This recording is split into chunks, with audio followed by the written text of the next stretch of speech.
Hello, virtual pilots. iFlyFlightSims here, and welcome back to the channel. If you're currently flying in DCS or other flight sims in 2D and wondering whether it's finally time to jump into VR, or if you already own a VR headset and are looking for something better, then this video is for you. Today I'll be reviewing the Pimax Crystal Super QLED 57 PPD VR Headset. We'll cover the image quality, performance, software, comfort, pricing, and most importantly, whether this headset is actually worth upgrading to right now. Before we get started, I just want to send out a quick thank you to Pimax for loaning me this headset so I can make this review, and the opinions shared here are my own. If you're interested in purchasing a Pimax Crystal Super or the Crystal Lite, you can use the affiliate links in the video description or comments below, and just remember to enter the code iFlyFlightSims at checkout for a discount. Now this is a great way you can save money on a brand new VR headset and support my channel at the same time, as I receive a small commission on those purchases. Alright, let's dive in. Now before we talk about the headset itself, here are a few things to keep in mind. My review system includes an nvidia RTX 5080 GPU, an Intel i7-14700K CPU, and 96 gigabytes of DDR5 RAM. And if you'd like to see my complete system specs, you can find those in the video description below. Now while the gameplay footage you'll see in this video is from DCS, I also tested this headset in IL-2 Great Battles and Falcon BMS 4.38, so this review reflects my experience across all three sims. Finally, this is my first VR headset. While I don't have hands-on experience with other headsets, I have done some research and comparisons, so I understand what competing devices offer. Alright, and now that we covered those important notes, we'll get into the main content of this review, and we'll start by going over the technical specifications and features. So let's begin with the hardware. The Pimax Crystal Super comes in multiple versions. The Ultrawide version, the 50 PPD QLED, the 57 PPD QLED, which is the one I'm reviewing here, and the 8K Micro-OLED. Now the 57 PPD QLED version features a resolution of 3840 by 3840 per eye. It has glass aspheric lenses. It comes with up to a 90 Hz display refresh rate. The headset gives you a 106 degrees horizontal field of view, and it includes 120 Hz eye tracking for dynamic foveated rendering. Now let's talk about the visual quality. The first thing you'll notice inside the headset is just how sharp the image is. The center clarity is excellent, making it much easier to spot distant contacts in flight sims. The display brightness is strong, and the QLED panels deliver vibrant colors. Local dimming helps keep darker areas from looking washed out, although the Micro-OLED version does handle black pixels better and uses pancake lenses, which reduce color distortion and edge mirror. That said, one of the Crystal Super's biggest advantages is that the optical engines are swappable. You can upgrade or change to a different compatible optical engine later on without buying an entirely new headset. Now let's go over the pros and cons of the wired design. Unlike other VR headsets, the Pimax Crystal Super is fully wired. It connects directly to your GPU via a 16-foot DisplayPort cable, and it is powered by a wall adapter. Now, the advantages of wired VR include uncompressed visuals, which means you won't suffer from any compression artifacts like you can with a wireless headset. There is also no headset battery to charge, which means that you practically have unlimited playtime for long flight sessions. Now, this is especially valuable for flight sims where clarity and stability matter far more than room scale freedom of movement. Now, the downside to a wired VR connection is that the cable can limit movement in standing or room scale games, but it is long enough for a reasonable play area. The cable exits on the left side of the headset and may need some adjusting when you first put it on, but it becomes mostly unnoticeable during regular use. Let's talk about the controllers, tracking, and audio.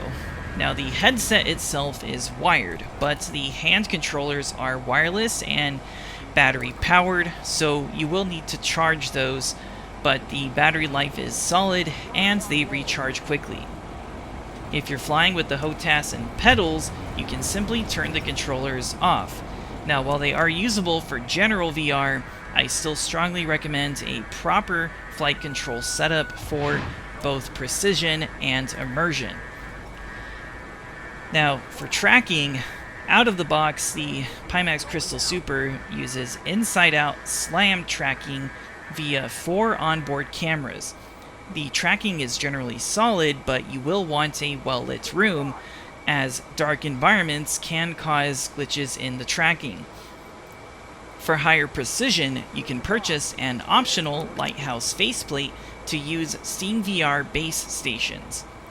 As for audio, I used my own earphones, but Pimax also offers optional DMAS earphones, which you can add during checkout as an accessory. Now let's move on to software and performance. On the software side, the headset supports both OpenXR and OpenVR, so compatibility isn't an issue.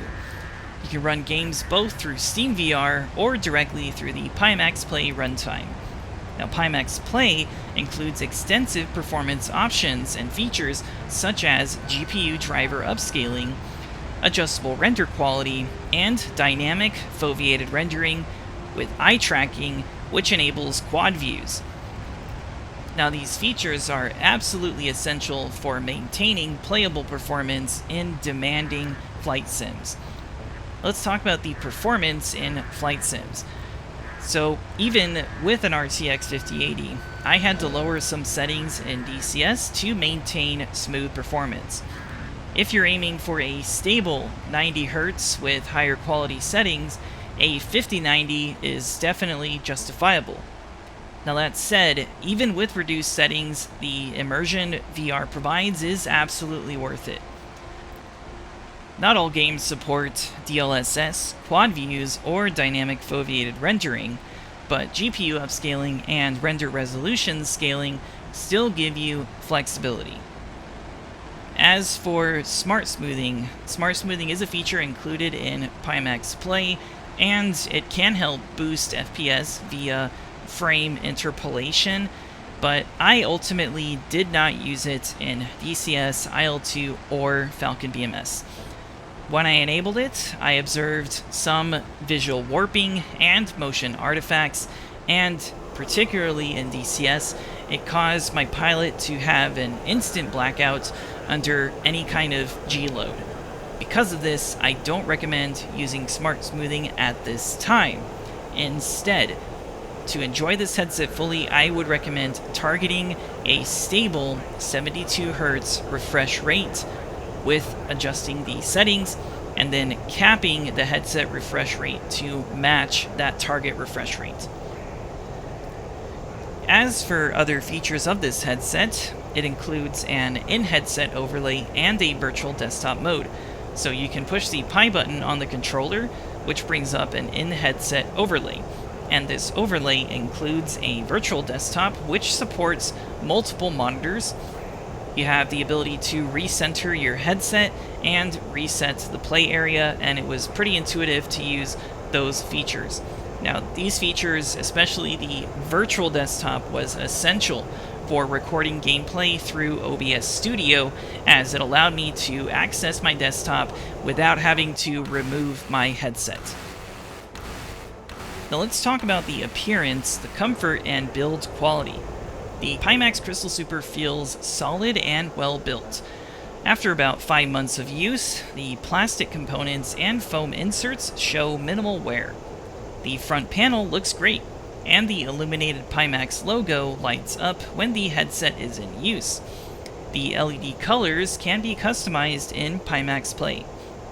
This headset weighs in at just over 2 pounds, but the adjustable strap distributes the weight well. During normal flight, the weight isn't noticeable. In dogfights, especially when you're looking straight up, you may feel it slightly, but it never really became an issue for me. Moving on to the price and value. Now, the price of this headset depends on which version you choose. So the Pimax Crystal Lite is currently priced, as of the recording of this video, at $899 US. The Pimax Crystal Super QLED comes in at $1,799 US, and the Pimax Crystal Super 8K Micro-OLED comes in at $2,199 US.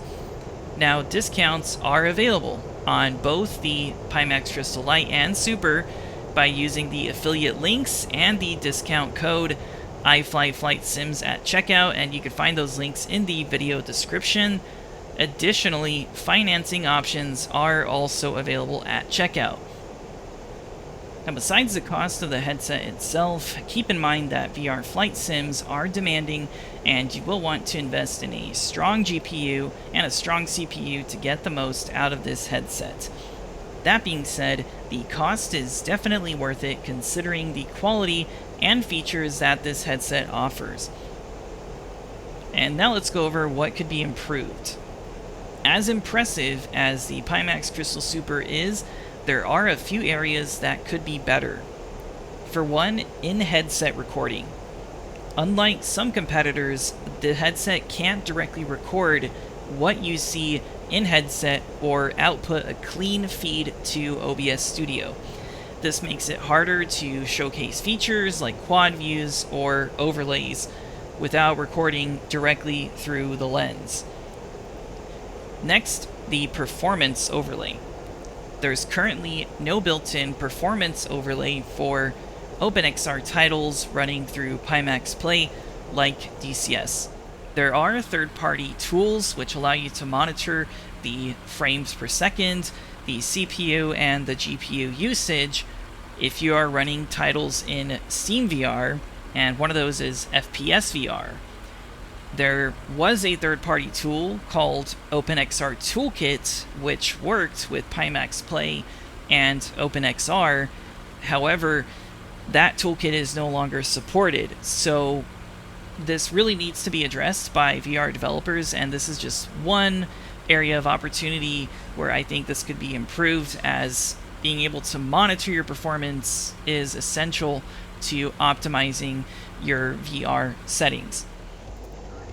Next, performance optimization. Flight sims and VR are both extremely demanding. While high-end hardware helps, better optimization or future frame generation support would go a long way in making VR accessible to a wider range of users. Now, that being said, smart smoothing is currently available in Pimax Play, but in its current state, I don't believe it's quite there to address the gap in performance optimization when trying to run these titles in VR. Next, the color pass-through. So the Pimax Crystal Super has a black and white pass-through, and it works just fine with the cameras, but I did just want to mention that other headsets offer a color pass-through mode, enabling mixed reality, and so bringing this to the Pimax Crystal Super could definitely add some value. So, for the final verdict of this review, I give the Pimax Crystal Super a solid 4.5 out of 5 stars. To recap, the visual clarity is outstanding. The feature set is impressive, and the immersion in flight sims is unmatched. If you want the absolute best contrast and edge clarity, the Micro-OLED version is worth considering. If you want excellent visuals at a lower cost, the 57 PPD QLED version, which I reviewed in this video, is also a great choice. And if you're looking for something more affordable, the Crystal Light still offers strong value. Now, if you enjoyed this video review, please leave me a like and subscribe for more flight sim content. Let me know what you think in the comments. And if you want to support the channel directly, you can become a member for early access and other perks. Thanks again for watching, and I will see you in the virtual skies.